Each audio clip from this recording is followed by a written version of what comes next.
기원전 5세기경 고대 그리스의 프로타고라스라는 철학자가 남긴 유명한 말들 중에 인간은 만물의 척도다라는 말이 있습니다. 이 말은 모든 사물의 진리와 가치 판단의 기준이 곧 인간이라는 뜻인데요. 다른 말로 하면 이 세상에 절대적인 진리나 객관적인 진리 같은 것은 존재하지 않고 모든 진리와 지식은 인간 개개인의 경험과 인식에 따라 얼마든지 달라질 수 있다는 것입니다. 20세기 중반 소위 포스트 모더니즘 시대가 본격적으로 시작하기 이미 수천 년 전에 오늘날 현대인들에게도 아주 큰 인기를 끌고 있는 철저한 주관주의와 상대주의를 이야기했던 고대 철학자가 있었다는 사실이 참으로 놀랍습니다. 그런데 그와 같은 인간 중심적이고 인본주의적인 사상은 사실 프로타고라스 이전에 훨씬 이전에 뱀이 사탄이 에덴 동산에서 처음 퍼뜨렸다고 할 수 있습니다. 선악을 알게 하는 나무의 열매를 네가 먹는 날에는 반드시 죽을 것이다 라고 하나님께서 분명히 말씀하셨음에도 불구하고 절대적이고 객관적인 기준, 진리가 있었음에도 불구하고 아니야, 그렇지 않아, 너희들 절대로 죽지 않을 거야, 오히려 하나님처럼 될 거야 라는 뱀의 그 달콤한 말이 하와의 귀에는 훨씬 더 그럴듯하게 설득력 있게 들렸습니다. 하나님께서 금하신 그 나무가 하와의 눈에는 오히려 먹음직도 하고 보암직도 하고 지혜롭게 할 만큼 탐스럽기도 했습니다.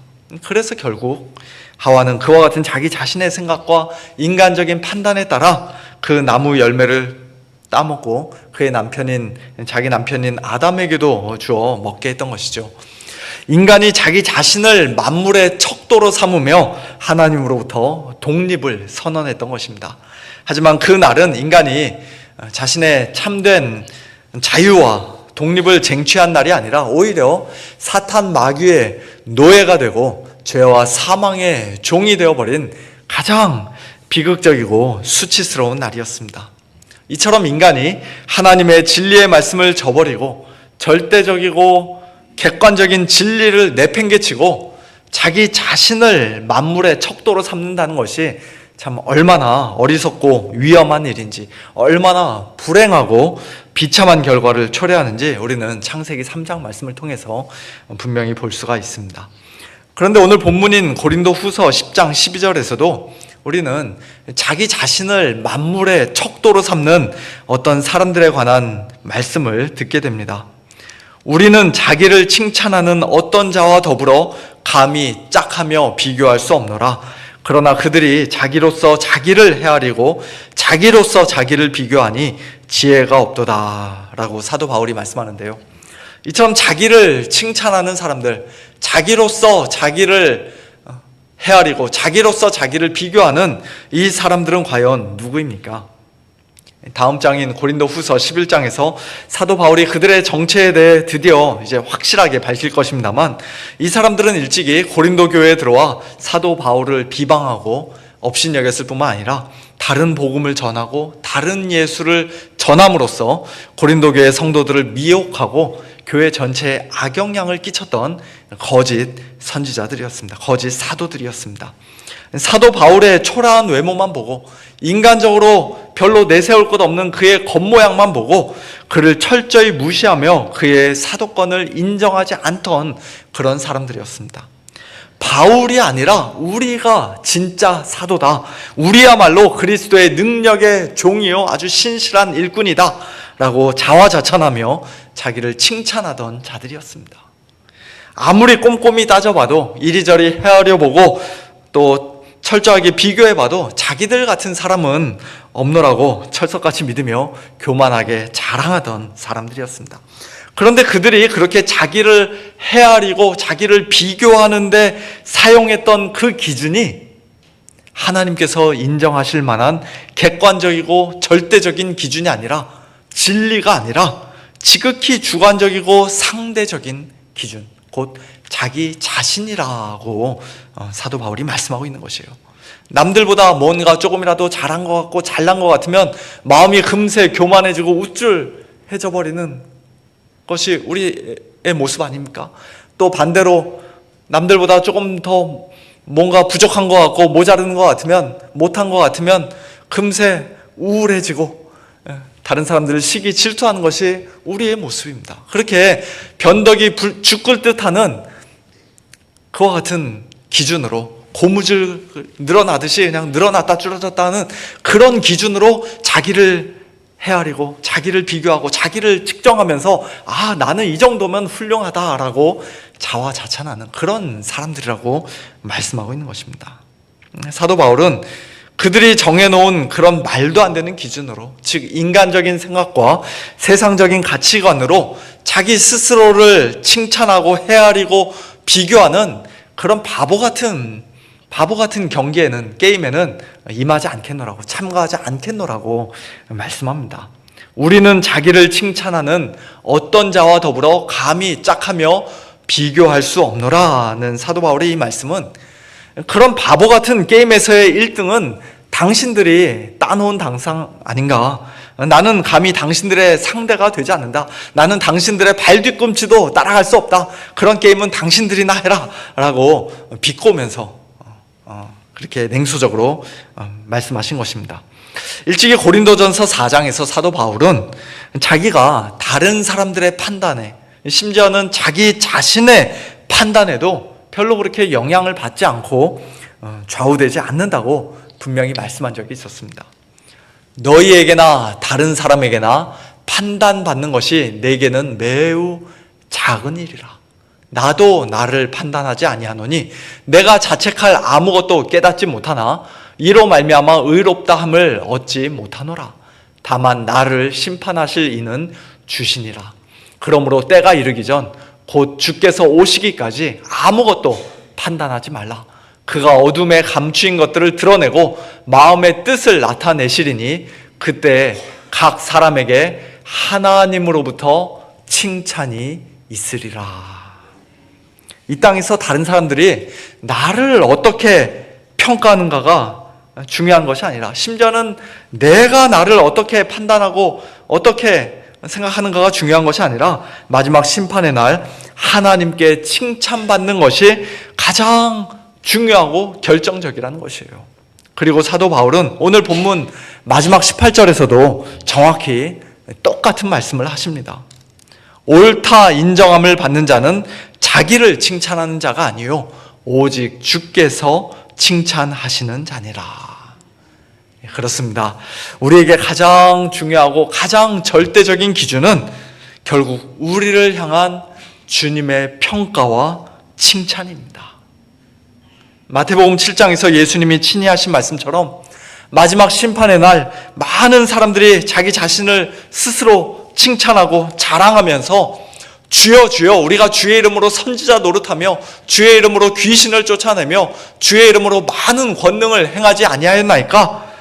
아무리 자신 있게 말한다 할지라도 내가 너희를 도무지 알지 못하니 불법을 행하는 자들아 내게서 떠나가라 고 예수님이 말씀하시면 그들의 그 모든 자기 자랑과 셀프 칭찬은 아무 소용이 없는 것이에요. 이 땅에서 그들이 행했던 그 모든 사역은 다 한낱 저주받을 불법에 불과한 것으로 드러나고 마는 것입니다. 사랑하는 성도 여러분, 오늘 저와 여러분은 과연 어떤 기준과 척도를 가지고 우리 자신을 헤아리고 비교하고 있습니까?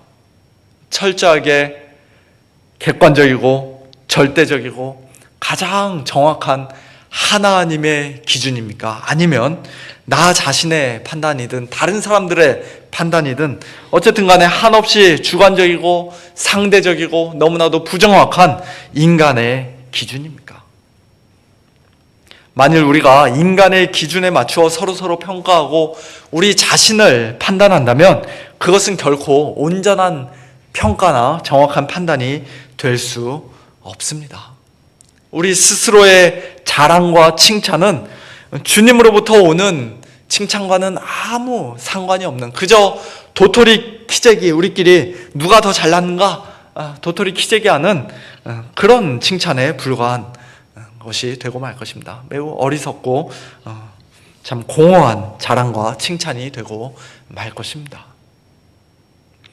20세기 중반에 주로 활동했던 A.W. 토저 목사님이 하나님을 갈망하다라는 그의 책에서 이런 식의 이야기를 하신 적이 있습니다.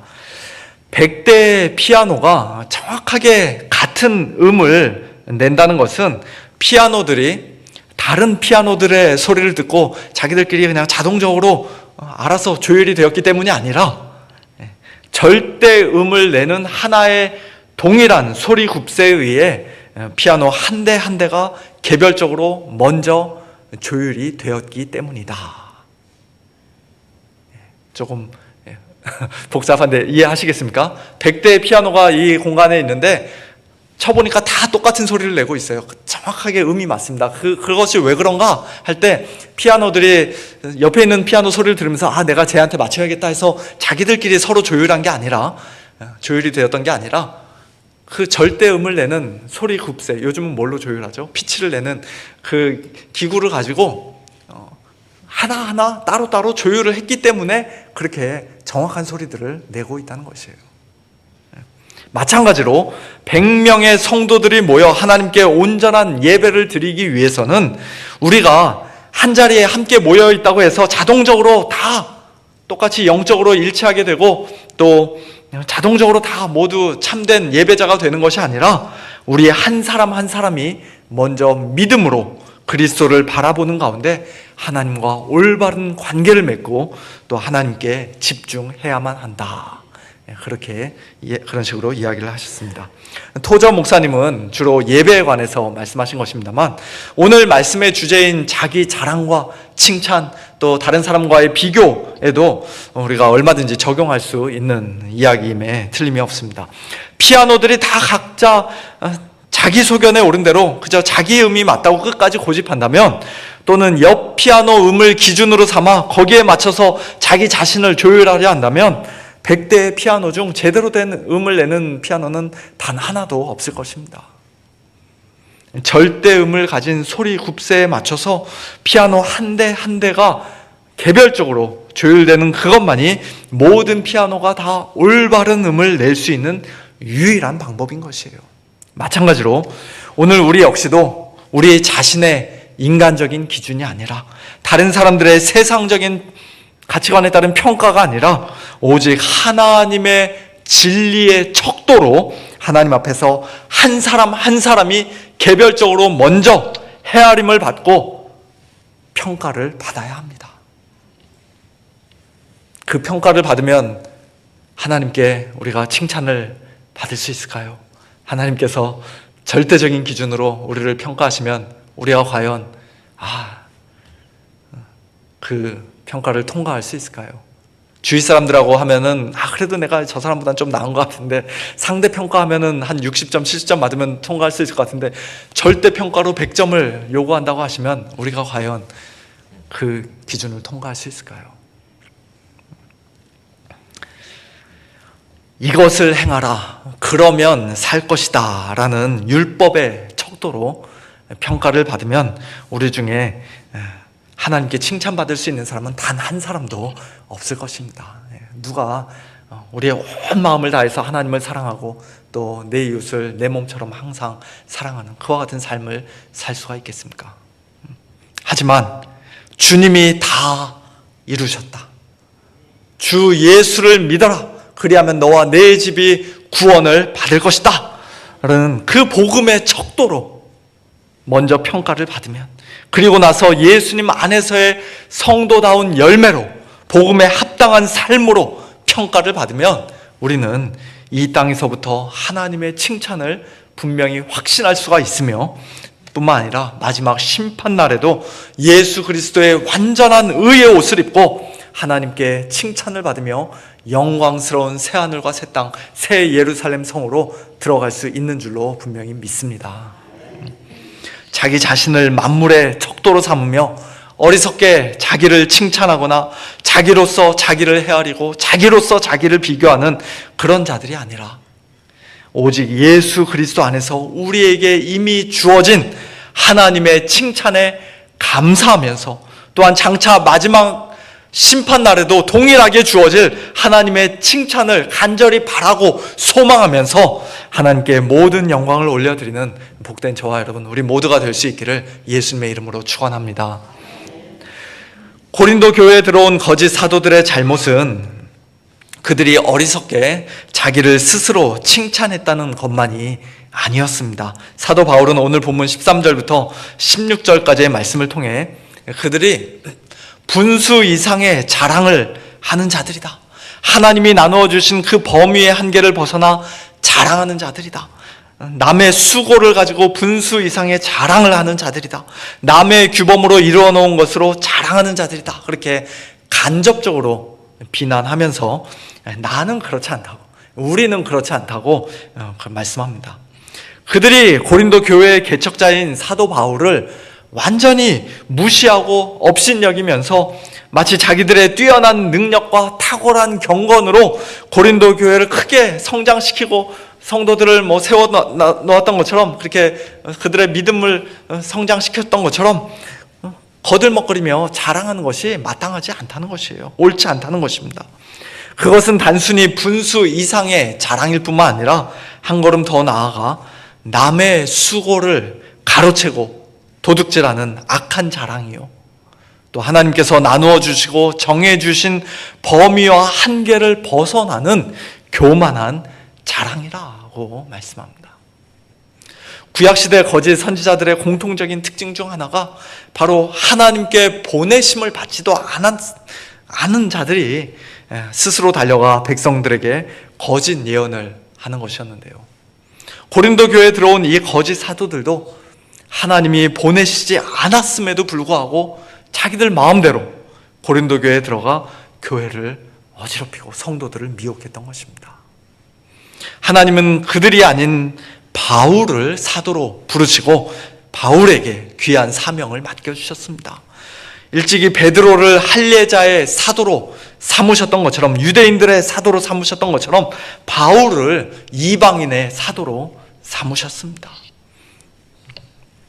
각 사람에게 선교의 주 대상과 그 고유한 영역을 하나님께서 마치 줄로 잰 것처럼 친히 재서 나눠주시고 정해주신 것이에요. 그래서 오늘 본문 13절과 14절 말씀처럼 사도 바울은 멀리 고린도에까지 와서 그리스도의 복음을 전하고 또 거기에다가 교회를 개척했던 것입니다. 만약에 바울보다 먼저 앞서서 거기에 누군가가 교회를 개척했다면 나는 거기에 가지 않았을 것이다, 그런 식으로 사도 바울이 로마서 15장에서도 말씀하는 것을 우리가 볼 수 있는데요. 고린도 교회 성도들에게 좋은 스승과 선생들은 얼마든지 많이 있을 수 있지만, 그러나 그리스도 예수 안에서 복음으로써 그들을 낳은 사람, 그들로 하여금 예수님을 처음으로 믿게 만든 사람, 즉 그들의 영적인 아버지는 오직 사도 바울 한 사람 뿐이었습니다. 그러니 자랑을 하려면 당연히 바울이 해야죠. 거짓 사도들이 할 게 아니라 바울이 자랑할 그 자격이 있는 사람이었습니다.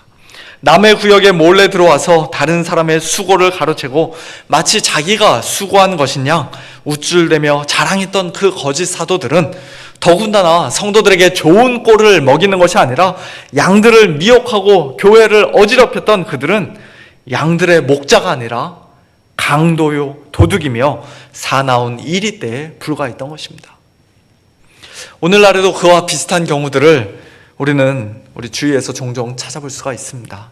일찍이 교회를 개척해서 한평생 신실하게 목회하신 어느 목사님이 은퇴하시면서 그 후임으로 젊은 목사님이 청빙되어 왔는데, 그 새로 부임해온 목사님이 그저 입만 열면 자기 자랑을 하고 전임자의 모든 사역과 목회를 완전히 무시하면서 그건 너무 구식이라고 구닥다리라고 그렇게 참 폄하해버린다면 그 젊은 목사는 기본이 안 된 아주 교만한 사람임에 틀림이 없을 것입니다.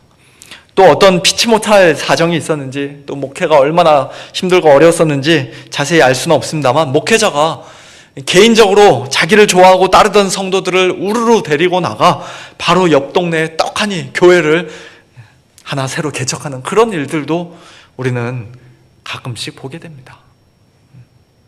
그러다가 세월이 흘러 그 교회가 좀 많이 커지고 사람들이 많이 모이게 되면 지난날의 그 실수와 잘못을 부끄러워하기는커녕 오히려 내가 설교를 잘해서, 내가 목회를 잘해서, 내가 실력이 좋아서, 내가 기도 많이 해서 이렇게 교회가 부흥했노라고, 하나님께 복을 받았노라고 그렇게 뻔뻔스럽게 자랑하는 그런 말들도 우리는 종종 듣습니다. 그와 같은 자랑이 얼마나 말도 안 되는 것인가 라고 사도 바울이 오늘 본문에서 지금 말씀하고 계시는 것이에요. 사도 바울은 고린도 교회를 처음 개척한 사람으로서, 이방인의 사도로서 고린도 교회 성도들 앞에서 얼마든지 더 마음껏 자랑할 수 있는 사람이었지만, 그는 분수 이상의 자랑을 하지 않고 오직 하나님이 우리에게 나누어 주신, 하나님이 그에게 정해 주신 그 범위의 한계 안에서만, 그 범위의 한계를 따라서만 자랑하겠노라고 13절에서 말씀합니다. 또 15절과 16절에서는 우리가 남의 수고를 가지고 분수 이상의 자랑을 하는 것이 아니다, 남의 규범으로 이루어 놓은 것으로 자랑하지 않는다 라고 분명히 밝히며, 사도 바울은 고린도 교회 성도들의 믿음이 더욱 자라고 성숙하기를, 그래서 궁극적으로는 자기가 고린도 교회를 지나고 아가야 지역을 넘어 로마와 서바나에까지, 즉 스페인에까지 복음을 전할 수 있게 되기를 간절히 소원했습니다. 한마디로 사도 바울의 관심과 자랑은 자기 자신에게 초점이 맞춰져 있었던 것이 아니라, 고린도 교회라는 어느 한 개교회에만 머물러 있었던 것이 아니라 땅끝까지 계속해서 전파되고 확장되는 하나님의 나라, 예수 그리스도의 복음에 있었던 것입니다.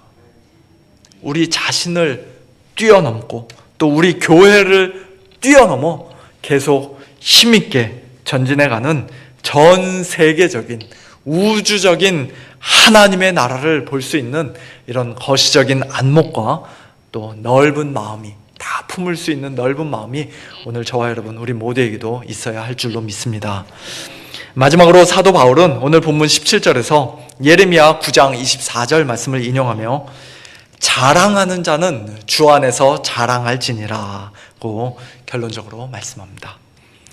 어떤 경우에라도 자랑은 무조건 나쁘고 악한 것이니 절대로 자랑해서는 안 된다 그렇게 말씀하지 않으시고, 우리 성도들도 때로 자랑할 수 있는데 하나님께서 기뻐하시고 인정해 주시고 영광 받으시는 그런 정당한 자랑이 분명히 있는데, 그것은 바로 주 안에서 자랑하는 것이다 라고 말씀하신 것이에요. 이 말씀의 배경이 되는 예레미야 9장 23절과 24절에서는 하나님께서 이렇게 말씀하셨습니다. 지혜로운 자는 그의 지혜를 자랑하지 말라. 용사는 그의 용맹을 자랑하지 말라. 부자는 그의 부함을 자랑하지 말라. 자랑하는 자는 이것으로 자랑할지니 곧 명철하여 나를 아는 것과 나 여호와는 사랑과 정의와 공의를 땅에 행하는 자인 줄 깨닫는 것이라. 나는 이 일을 기뻐하노라. 여호와의 말씀이니라. 지혜든 용맹이든 부함이든 또 그 외에 무엇이든지 간에 우리가 이 땅에서 잠깐 소유하고 누리는 그 모든 것들이 우리 자신의 어떤 인간적인 능력이나 열심이나 탁월함을 증명하고 우리가 남들보다 훨씬 더 잘났다는 것을 증명하는 그런 수단들이 되어서는 안 됩니다. 누가 너를 남달리 구별하였느냐? 내게 있는 것 중에 받지 아니한 것이 무엇이냐? 네가 받았은즉 어찌하여 받지 아니한 것 같이 자랑하느냐라는 고린도전서 4장 7절 말씀처럼 우리는 우리에게 있는 모든 것이 다 하나님께 받은 선물이요, 하나님께서 우리에게 잠깐 맡겨주신 것임을 늘 기억하는 가운데 끝까지 철저히 겸손해야 합니다. 그것들을 마치 내가 남들보다 더 잘나서 뭔가를 더 잘해서 손에 얻은 것이라 생각하고 자랑한다면 그것이 곧 남의 수고를 가지고, 하나님의 수고를 가지고 분수 이상으로 자랑하는 것이에요. 주 안에서가 아니라 주 밖에서 자랑하는 것입니다.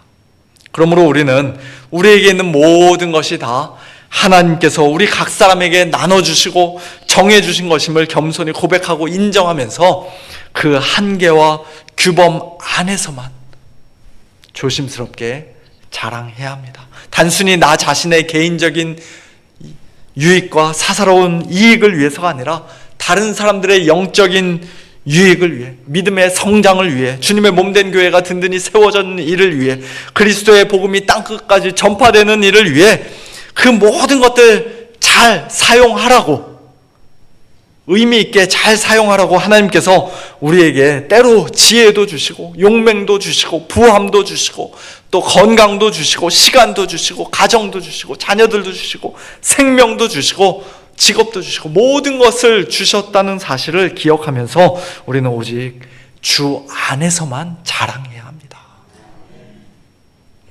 예레미야 9장 24절 말씀처럼 진정한 지혜와 명철은 공부 잘해서 머리 좋아서 좋은 대학 가는 것이 아니라 참되신 여호와 하나님을 아는 것인데요, 우리에게 성경을 통해, 성령을 통해, 특별히 예수 그리스도를 통해 그 참된 지혜와 명철을 우리에게 선물로 주신 하나님을 우리는 자랑해야 합니다. 또한 하나님이 사랑과 정의와 공의를 땅에 행하신 분이신 것을 깨달으면서 무엇보다도 독생자 예수 그리스도의 십자가를 통해 하나님이 우리에게 이미 가장 큰 사랑을 베풀어 주셨을 뿐만 아니라 또 이 땅에 진정한 정의와 공의의 나라, 하나님의 나라를 세우셔서 우리로 하여금 그 하나님 나라의 복된 백성으로 살게 하신 그와 같은 분이신 것을 깨달으면서 매일매일 주 안에서 자랑해야 할 것입니다. 주 안에서 자랑한다는 것은 쉽게 말하면 주님을 자랑하라는 것이에요. 하나님이 얼마나 좋으신 분인지, 예수님이 우리를 위해 얼마나 놀라운 일을 행하셨는지 큰 소리로 자랑하라는 것입니다. 또한 주 안에서 자랑하는 것은 언제 어떠한 상황에서든 주님을 의지하고 주님께 감사하는 것입니다. 먹든지 마시든지 무엇을 하든지 다 하나님의 영광을 위하여 하는 것입니다. 내가 한 것이 아니요 오직 하나님이 하셨습니다. 모든 것을 다 하나님이 하셨습니다라고 인정하는 것입니다. 그와 같은 우리 성도들의 삶과 주 안에서의 자랑을 하나님께서는 분명히 기뻐하시는 줄로 믿습니다. 이제 말씀을 맺겠습니다. 오늘 본문 말씀을 통해서 우리는 크게 두 가지를 살펴보았습니다. 먼저 첫 번째로, 오늘 저와 여러분을 헤아리고 평가하는 기준은 우리 자신의 어떤 인간적인 생각이나 가치관이 아니라 다른 사람들과의 도토리 키재기 비교가 아니라 오직 하나님의 진리의 말씀이요 하나님 자신임을 우리는 기억해야 할 것입니다. 우리의 원래 모습으로는 사실 하나님께 도저히 칭찬받을 수 없는 그런 죄인들이지만, 그러나 오직 예수 그리스도 안에서 오직 하나님의 은혜로 오직 믿음으로 말미암아 하나님께서 우리를 이미 의롭다 하셨기에 우리를 사랑스러운 자녀 삼아 주시고 우리를 거룩한 백성 삼아 주셨기에 우리는 이제 더 이상 다른 사람들의 이러쿵저러쿵 하는 그 평가질에 좌우되지 않고 또 우월감과 열등감 사이를 끊임없이 시계추처럼 왔다 갔다 하는 그 참 비참한 상태에 빠지지 않고 오직 앞에 있는 표대를 바라보며 천성을 향해 힘있게 기쁘게 이 믿음의 경주 끝까지 달려갈 수 있게 된 자들인 줄로 믿습니다. 두 번째로, 우리의 자랑은 언제나 주 안에서 하는 자랑이어야 합니다.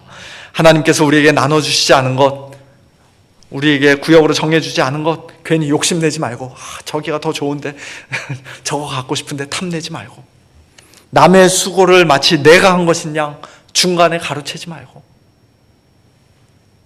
그저 나밖에 모르는 지독한 이기심과 공명심의 노예가 되지도 말고 눈을 높이 들어 주님 바라보고 또 우리 좌우에 있는 형제 자매들 돌아보면서 다른 성도들의 영적인 유익을 위해, 주님의 몸된 교회를 위해, 또 하나님의 나라 예수 그리스도의 복음이 땅끝까지 확장되는 일을 위해 우리 자신을 주님께 헌신하며 오직 주 안에서만 자랑하는 복된 저와 여러분, 우리 모두가 될 수 있기를 예수님의 이름으로 축원합니다.